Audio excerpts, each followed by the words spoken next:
બધાય વૈષ્ણવને જાજા કરી જય શ્રી કૃષ્ણ.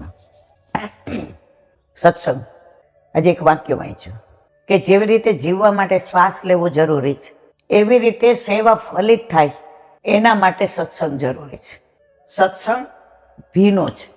તમે કોરા કપડા ઉપર કોરું કપડું મૂકો તો એ કડક થઈ જાય, પણ કોરાની ઉપર ભીનું મૂકો તો એ ભીનું થયા વિના નહીં રહે.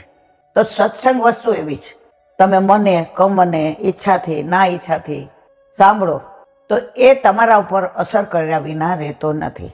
અને કાલે જ આપણે વાંગ મુક્તાવલીમાં જોયું કે આપણા પ્રભુ ભાવાત્મક છે. દરેકના વૈષ્ણવના માથે બિરાજતું પુષ્ટ થયેલું સ્વરૂપ દરેકનું ભાવાત્મક સ્વરૂપ છે.